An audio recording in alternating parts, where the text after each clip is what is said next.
যদি আপনাকে কেউ আপনার জীবনের বেস্ট ভ্যালেন্টাইন ডে কাটানোর কথা জিজ্ঞেস করে তাহলে আপনি কি বলবেন? নিজে নিজে একটু চিন্তা করেন তো।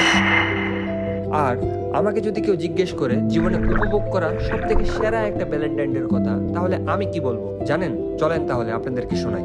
এই গল্পটা শুধু ভালোবাসার দিন নিয়ে না, এটা অ্যাডভেঞ্চারের উন্মুক্ত আকাশের নিচে কাটানো এক রোমাঞ্চকর রাতের গল্প, যেখানে আমরা বের হয়ে গিয়েছিলাম এক অজানা গন্তব্যের উদ্দেশ্যে। আর আমাদের পকেটে ছিল না তেমন কোনো টাকা, হাতেও ছিল না কোনো প্ল্যান, তবে উপভোগ করার মতো ছিল জীবনের সেরা কিছু সময়। চলেন তাহলে শোনাই। 13ই ফেব্রুয়ারি, আর আমরা তখন ঢাকা বিশ্ববিদ্যালয়ের কনসার্টে। রাত ছিল একেবারে চাঁদের আলো সজ্জিত, আর জেমসের গানের মধ্যে যেন হারিয়ে গিয়েছিলাম। কনসার্টের মধ্যখানে শুভকে বললাম, চল তোদের 8তলার ওই ছোট ছাদে আড্ডা দিই, আকাশের দিকে তাকা, একদম জ্যোৎস্নায় পরিপূর্ণ। যেই বললাম সেই কাজ। কনসার্ট শেষে চলে গেলাম শুভর বাড়ির ছাদে। যখন রাত 1:50 আমি বললাম, চল কোথা থেকে ঘুরে আসি, কাল ভ্যালেন্টাইন ডে, একটু এক্সপ্লোর করে আসি। আমরা 3জন কিন্তু পকেটে 200 টাকা নিয়ে বের হয়ে পড়ি সায়দাবাদের উদ্দেশ্যে। শুরু হয়ে গেল অ্যাডভেঞ্চার। অনেক খোঁজাখুঁজির পর কোনো ডিরেক্ট বাস না পাওয়ায় আমরা রওনা হলাম চট্টগ্রামের লোকাল বাসে। সকাল 9টা। আমরা তখন বাটিয়ারি পৌঁছালাম। একটা দোকানে নাস্তা করতে করতে গুগল ম্যাপে বাটিয়ারি সমুদ্র সৈকতের খোঁজ পেলাম, আর আমরা চলে গেলাম সেখানে চারপাশে একটি মানুষও ছিল, শুধু বিস্তীর্ণ মাঠ ভর্তি গবাদি পশু, প্রকৃতি আর বিশাল সমুদ্র। মনে হচ্ছিল এ এক রহস্যময় পৃথিবী, যেখানে আমরাই অতিথি। বেলা বাড়ার সঙ্গে সঙ্গে আমাদের দ্বিতীয় গন্তব্য ছিল বাটিয়ারি লেক। লেকের চারপাশে উঁচু নিচু পাহাড়, সবুজের মধ্যে দিয়ে আঁকাবাঁকা রাস্তা, এ যেন এক ক্যানভাসের মতো। লেকের পানি এতই স্বচ্ছ যে মাছও দেখা যাচ্ছিল। 2 ঘন্টার মতো অনবরত হেঁটেছিলাম, আর যে পাহাড়ে মন চাচ্ছিল সেই পাহাড়ে জঙ্গলের ভেতর দিয়ে ঢুকে যাচ্ছিলাম। তারপর আমাদের মাথায় আইডিয়া এলো কিভাবে আরেকটু অ্যাডভেঞ্চার করা যায়। স্থির করলাম, এত দূর আসলাম রাঙামাটি আর 64 কিলোমিটার পর, একটু ঘুরেই আসি। তখন বাটিয়ারি লেক থেকে সিএনজি করে চলে গেলাম বড়দিঘির পাড়, এবং সেখান থেকে বাসের টিকিট কেটে চলে গেলাম রাঙামাটি। তখন আমরা 3জন রাঙামাটি সাইট সিং করতে করতে চলে গেলাম কাপ্তাই লেকের পাশে। যেহেতু টাকা প্রায় শেষের দিকে, কাপ্তাইয়ের সাম্পানওয়ালা মামাকে আমাদের পকেটের কথা খুলে বললাম। কম টাকায় একটা সাম্পান ভাড়া করলাম, আর মামাকে বললাম যেখানে মানুষের আনাগোনা নেই এমন একটি জায়গায় নিয়ে যান, আমরা গোসল করব, তারপর আমাদের ঝুলন্ত ব্রিজে নামিয়ে দিয়ে আসবে। তিনিও আমাদের একদম নির্জন একটি জায়গায় নিয়ে গেলেন। সেখানে গিয়ে আমি গামছা আর 2জন ব্যাটম্যান হয়ে আমরা ঝাঁপিয়ে পড়লাম কাপ্তাই লেকের স্বচ্ছ জল। আমাদের জাপানো দেখে বোটের মামাও গামছা পরে ঝাঁপিয়ে পড়ল। তারপর আমাদের সাথে শাহরুখ খানের পোজ দিয়ে ঝুলন্ত ব্রিজে নামিয়ে দিয়ে আসে। যদিও আমাদের পকেটে তেমন টাকা ছিল না, তবুও আমরা ভাবলাম এই একটা দিনই তো থেকে যাই না, আর যদি কাপ্তাই লেকের পাশে ক্যাম্পিং করা যায় তাহলে তো কথাই নেই। তখন আমি খুঁজতে শুরু করলাম কোথায় ক্যাম্পিং করা যায়। ফেসবুকে খোঁজাখুঁজি করতে করতে দুপছায়া ইকো রিসোর্ট নামে একটি রিসোর্ট পেলাম। সেই রিসোর্টের জিয়া ভাইকে কল করে আমাদের পকেটের অবস্থা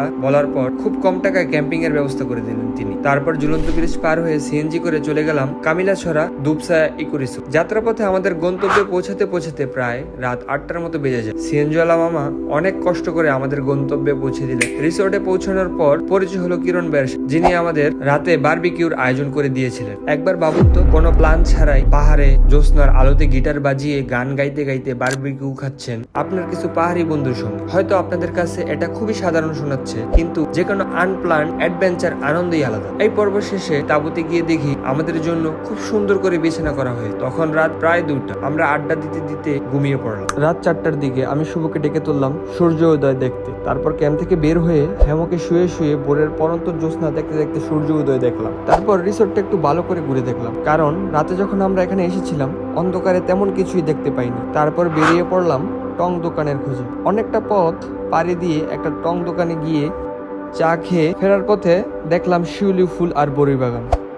আমরা ভাবছিলাম বড়ই খেলে হয়তো কেউ কিছু বলবে, কিন্তু ঠিক তখনই একজন পাহাড়ি লোক আমাদের বলল বড়ই পেরে খাও। আমরা ইচ্ছা মতো বড়ই খেয়ে পকেট ভর্তি করে ক্যাম্পে ফিরে এলাম। রাতে কিরণ ভাইয়ের সঙ্গে আড্ডা দিতে দিতে আমি তাকে বলেছিলাম এখানে যদি বড়শি দিয়ে মাছ ধরতে পারতাম তাহলে আর কি চাইতাম। ক্যাম্পে ফিরে এসে দেখি কিরণ ভাই আমাদের জন্য বড়শি প্রস্তুত করে রেখেছিলেন, তবে মাছের দেখা না পেয়ে লেকের স্বচ্ছ পানিতে ঝাঁপিয়ে পড়লাম। এখানে বলে রাখা ভালো, যে শর্ট প্যান্ট পরে গোসল করতেছি তা রিসোর্টের বাইদের থেকে নেয়া। প্রায় 1 ঘন্টা জাপাজাপির পর আরো একটি আনএক্সপেক্টেড জিনিস ঘটে যায়। সেটা হলো শুভ দেখলো তার পকেটে মোবাইল নিয়ে সে গোসল করছে, তাও 1 ঘন্টার অধিক সময় নিয়ে।